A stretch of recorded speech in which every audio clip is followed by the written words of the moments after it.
This is as Kim says, a bittersweet moment when we are coming to the end of our evening.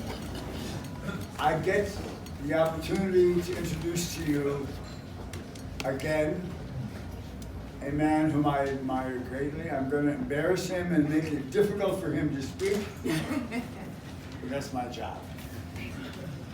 Brad Lipitz, who is returning to our stage. Brad is a lifelong Chicagoan. He did his undergraduate at the University of Illinois at Urbana-Champaign, went on to get his law degree from the University of Chicago. Brad is one of the city's top realtors, lives in Lakeview with his husband Yoni and their 2 sons. I also had the joy at their home of having interaction with someone named Barack Obama, someone named Lori Lightfoot, and coming up next week, someone who's on the cover of Time magazine this week. Mayor Pete from South Bend. Brad and Yoni are known for their active involvement in politics and human rights causes. Please welcome back Mr. Brad Lipitz.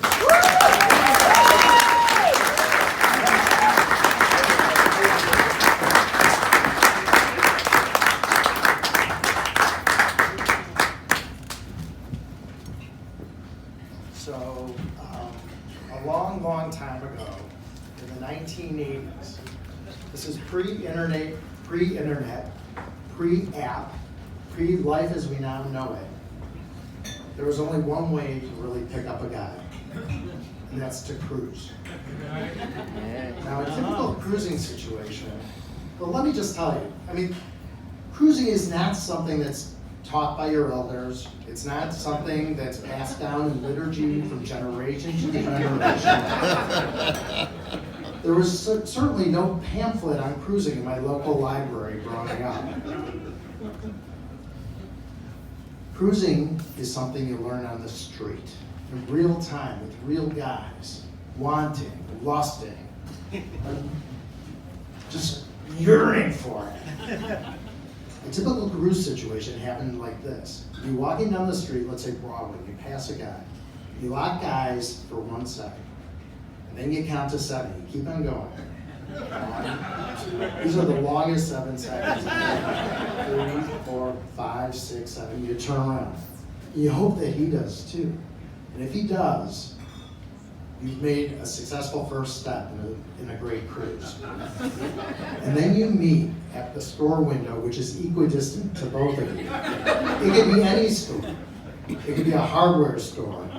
It could be a Greek restaurant. It could be a bicycle shop. It could be a bakery. Whatever kind of store it is, you stare in the window like you're really interested. And if he stares in the window and he's interested, you made a successful connection. And at that moment, you either exchange numbers, or you go to his place, or you go to your place, or you go to any place. Now, if he doesn't turn around after those 7 seconds, you lose. It's either because he's straight or he's not interested. You just pick up with your pride wounded, and you move on to the next cruise. Now, coming out in the 80s, coming out of my shell, I was buff, I was young, I was cute, and I was ready for anyone and everything. And I picked up the art of cruising pretty quickly. I mean, I was on fire. I would cruise anywhere. I would cruise every museum, every airport, every synagogue, every supermarket, every department store, every department in every department store. It was just like magic. But of all that cruising during those times, there is one instance which stands out as my shining conquest, the cruise of all cruises. And I'm going to tell you about it. It's the summer of 1986. And I'm in my second year of law school, spending the summer in Washington, D.C. at a law firm as an intern. It's 4 weeks in Washington. I get there, not knowing anybody, and after a couple days at the firm, I find myself in the Library of Congress, researching for a case I was working on, a very complex case. And after a couple hours of research, I decided to report back to the partner at the firm. So I go from this glamorous hall to the most least glamorous part of the Library of Congress, the payphones. We didn't have cell phones back then. I drop in a quarter, and I pick up the phone, and I call the partner at the law firm. I start going over my strategies of the case, all the intricacies. It's a very complex case, and I'm going on about all these legal theories and angles that I think we could take. And then I look up, and 2 payphones down, while I'm explaining this guy is like giving me the cruise look. And he is stunning. He's got this dark, curly hair, a square jaw, these white teeth. And here I am going through the rules of cruising while I'm trying to explain the theories of this complex case to this partner at the law firm in DC. And I look up and I'm counting to 7 and I'm trying to explain the things. And I look at him, he's doing the same thing. I'm an incredible multitasker. And so is he. So we finish our respective phone conversations, we put down the phones, and we approach each other. And my heart is beating because this guy is hot. So hot that I even used my real name. His was Dennis. We spent the afternoon at the Library of Congress, like flirting on overdrive. He was so charming and smart and witty. He told me about his friends and his family and his job. He worked in a PR firm writing speeches for celebrities and politicians.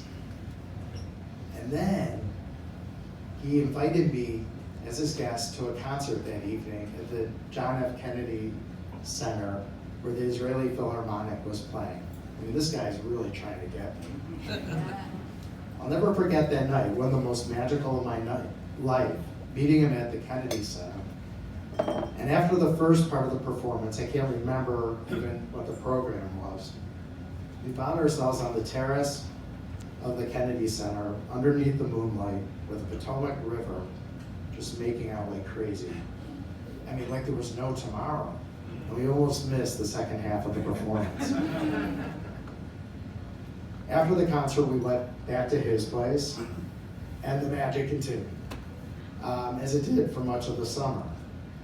I mean, this unbelievably random cruise at the Library of Congress turned into this incredible romance. I mean, I loved everything about Dennis. Soon I met all of his friends, I met all of his coworkers, I met his family.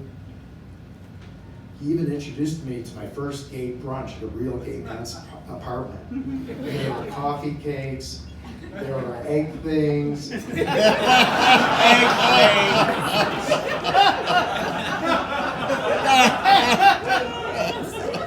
was even like salmon that wasn't lox on bagels. It's like, here I am, like really becoming like a gay guy. And the romance just continued.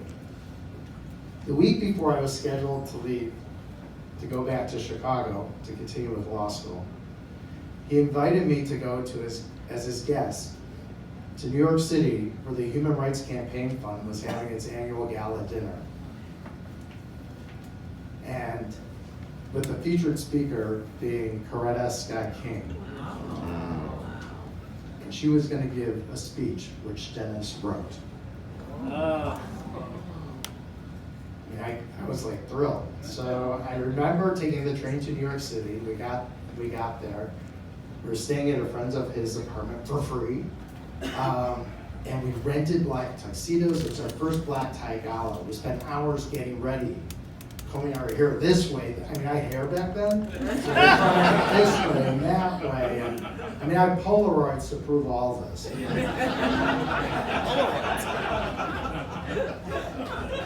I will. And when we got to the gala, the whole evening was like this whirlwind. I remember hearing Coretta Scott King's speech, and I was holding Dennis's hand. She spoke about equality, about justice, about our better selves. And I remember just thinking how proud of I was that these were Dennis's words. And I felt like telling everybody there that they were his words, except for Coretta Scott King, of course.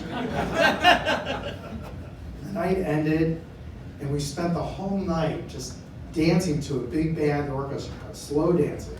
And I had never done that with a man before. It was really romantic. The next day, we came back to Washington, D.C. And I knew that in a few days I'd be leaving and going back to Chicago, and that we'd have to talk about our future, which was so exciting because I was really mad for this Dennis. But Dennis had something else he had to confide in me. Something that had been on his mind for a while. He told me that he was HIV positive. And you need to know that being HIV positive in 1986 was a lot different than being HIV positive in 2019. And my heart sank. And I felt sadness, I felt concern. I was confused, and I was a little bit angry that he had not told me previously. I wasn't concerned for my own health because I know that we had been safe, even though I had yet to be tested myself. Now, there's a Hollywood version of what happens next. And in this version, I hold Dennis, I hug him, I tell him that I'll be there forever. I tell him that we will be by his side through the madness that's coming ahead. I tell him that he can count on me, that our love will endure this hell and this war. But that's not the true version. A couple of days later, the day before I left for Chicago, I ended my relationship with Dennis. I told him that I really had to focus on my studies, that I wasn't prepared for a long distance relationship, and that I was afraid of commitment. Those were confusing times, and I don't think anyone who wasn't alive then really understands the horror, the hell, the Holocaust that this generation went through. And as a 24-year-old, just coming out myself, I don't think I was prepared to deal with the hospital and the heartache, the funeral and loss. And I'm here to confide in you for the first time ever that the reason why I broke up with Dennis that summer was because he was HIV positive. After I returned back to Chicago, a couple months later, I ended up meeting the love of my life, Yoni. And together for almost 33 years now, we have built a life that no one we lost to AIDS could ever imagine. Marriage, children, a home. I mean, these people that we lost to AIDS could never, when I think about it, I think about all the writers, producers, actors, lawyers, doctors, wait people, smart, talented, funny, some boring people, a whole generation gone. But here I was given this precious life. Soon after I met Yoni, about a month later, Dennis met this guy, John. This is in 1986. And they ended up moving to New York City and started a communications firm. And I'm here to tell you that both Dennis and John are more than alive and thriving today.